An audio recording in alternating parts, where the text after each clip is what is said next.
Hello, I'm Michael Valitutti, and welcome to one of my Gem Talks. Today, I want to teach you as much as I know about Russian chrome diopside. Now, I say Russian chrome diopside because really that is the main source, but it would be perfectly acceptable to just say chrome diopside. It really is a beautiful stone that has a very, very unusual name. Now, let me give you a little bit of its history. Most of the chrome diopsides that we get, the clear variety that we all love, almost all of it comes from Russia. It's northeast Siberia. So if you take a look at a map of Russia, you go to the northeast, it's in an area called Yakutia. Now, Yakutia is a very traditional name for this area of Russia. And it also happens to be the same area where about 90% of the Russian diamonds are mined. Matter of fact, they discover chrome diopside when they're looking for diamonds. It's a precursor. So if you're a geologist, you know this, that it's a precursor to diamonds. So if you're looking for diamonds there in Russia and you find chrome diopside, it's an indicator that you will find diamonds in and around that very general area. So again, most of the chrome diopsides that we sell, that anyone sells of the clear variety, does come out of Russia.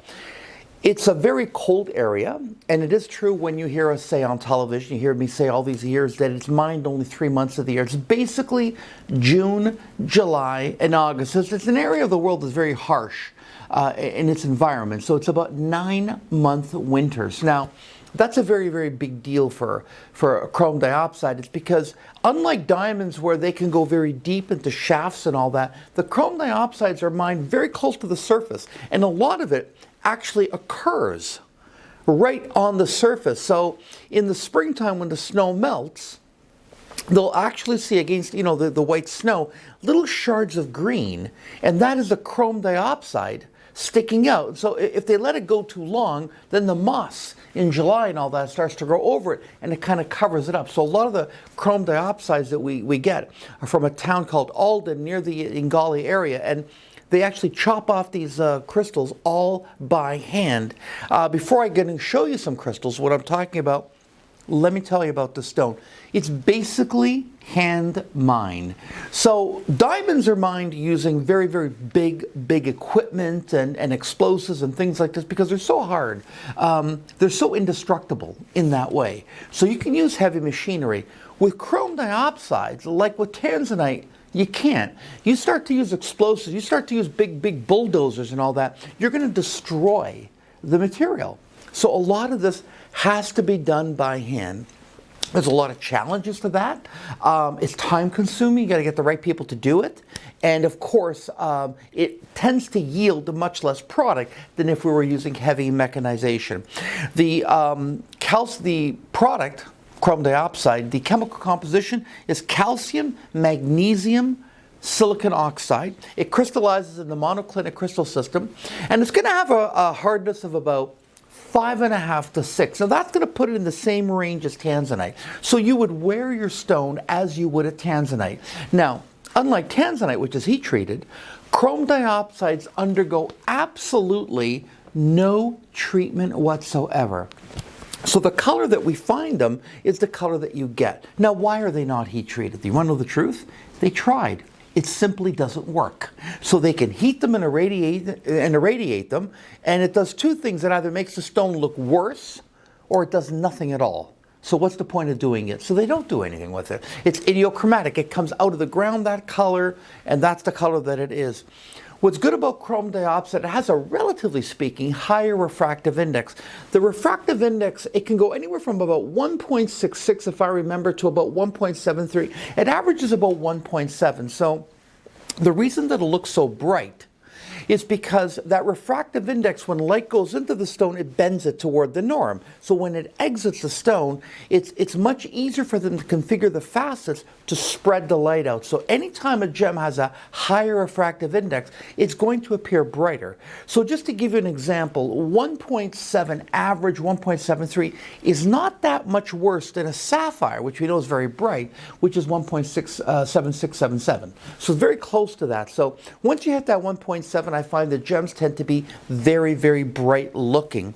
Most of the chrome diopsides that we get, again, are from Russia, which simply means that prior to 19 1988, we really didn't get much chrome dioxides. Why? Because it wasn't until Reagan, remember perestroika and all that, that kind of opened up Russia. Prior to 1988, we were still in the Cold War. So we didn't tend to buy things from Russia back then. So the chrome diopsides really weren't available on the market. So actually 1988, which was the year that I got married, was the first time that these stones started to creep into the gem markets.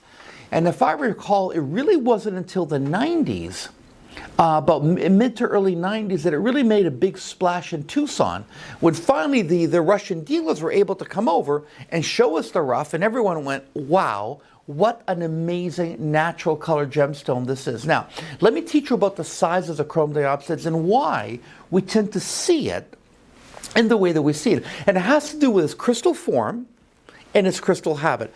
Right over here I have some loose Russian chrome diopside crystals. Now the first thing you're going to see is this is exactly as it's mined. Now these stones have just been chipped away from the rock face. So I'm going to take my light here and I'm going to just go into it and show you that, look at that color. It's completely natural. These are not color treated in any way whatsoever, and they have a beautiful, beautiful natural green hue. Look at that one. That's a beautiful stone. Look at that.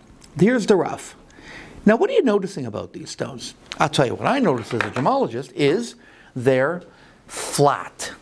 That's the main thing that I see. Do you see how flat this is? Look at that. Now, here is a crystal. It may appear big to you, but when you turn it on the side, it's flat and it's thin. Now again, no preform has been done to this yet, so nothing's been done to this. This was just mined out and it was washed with water.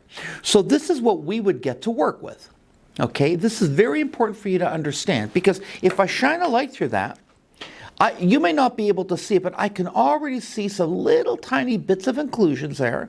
So with the stone, I'm going to have to start to cut some of it away. So I'm not going to really get big stones. This is why most of the Russian chrome diopside that you see, and I'm just going to clear this away now, and I'm going to put some loose stones on the table. I'll clear this away, and I want to just put some of these loose stones here. This is why most of the stones that I'm going to show you, that anyone's ever going to sell you, in chrome diopside tend to be this size here. Look how small this is.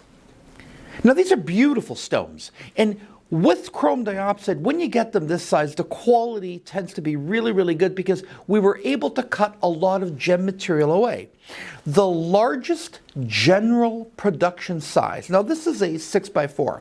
Now I want to show people, I'm just in my tweezer, I'm going to grab here a big 9x7. Now I just clear this away here and go right into the camera. This is a 9x7. That is, generally speaking, the largest commercial size that you're going to see in a chrome diopside. Now, they do come bigger. I have 11.9s, I have 10.8s. You know, when you go to gem.vogue.com, we do have those stones. But generally speaking, almost all production in the world, 90% of all the stones of chrome diopside on the planet that are cut are this size here, 9x7 and smaller. Most are actually 8.6 and smaller, but it does stretch up to 9x7. So the reason that you're only getting them this size is because the crystals come out like this and they're thin. You see, when I cut a gemstone, you have to understand that you need something called the pavilion. Do you see that cone over there? That's called the pavilion. If I don't have that, you're going to get what's called the see-through effect. When you look in the stone, you're going to see right through it like a green windshield. You don't want that because it's not going to be pretty. The only way for me to cut a pavilion is I need thickness. Now look how thin that is. I can't possibly make that from this. It simply won't work. This piece right over here is going to give me a 7x5 or a 6x4. And this is a typical piece of rough. That's why most of it is like this. So whenever anyone shows you a larger chrome diopside, you do not hesitate. It's really, really hard to get this material because of the way Mother Nature makes the rough. And this is the reason why certain stones have larger crystal habits. Quartz, for example. You can get white quartz stones that are 50, 100, 500 carat, literally bigger than the size of my hand, because quartz is a stationary stone. It crystallizes in geodes and it can be quite big. That's not the case with Russian chrome diopside. Russian chrome diopside is very, very beautiful, but of course, the crystal habit determines its final size. So there you have a practical lesson on why you don't get them that big. Now, it's funny because the color of chrome diopside is actually caused by iron. Why do they call it chrome diopside? Chrome is just a trace element in a lot of the Russian material. So if I were to do a complete chemical analysis of it, you'd find some chrome, but maybe 0.5%, 0.25%. And that's why they called it chrome diopside. But the main coloring element is actually iron. They didn't want to call it iron dioxide, so they called it chrome diopside. And it also has that wonderful rich chrome color that Savorite has, or emerald. And it's funny because both those stones, also, the coloring element is, of course, chromium, hence the name chromium diopside, which is fantastic. Still, most of it comes out of, Russia. There is an opaque variety, which also comes out of Russia. It's basically this closer to the rock face. They tend to find it opaque. And you get a lot of opaque chrome diopsides that'll come out of areas like Pakistan.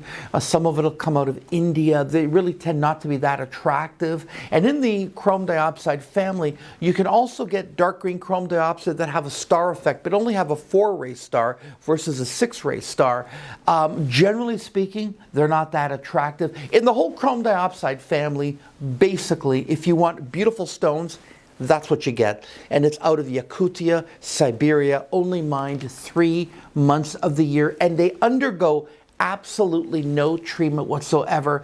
We have a lot of chrome diopsides if you go to www.gemsonvogue.com in different price ranges. And like I just taught you, try to stick to your larger stones if you can afford it, because the larger stones really are rare. The good thing about chrome diopside, though, is that it's so uniform in color.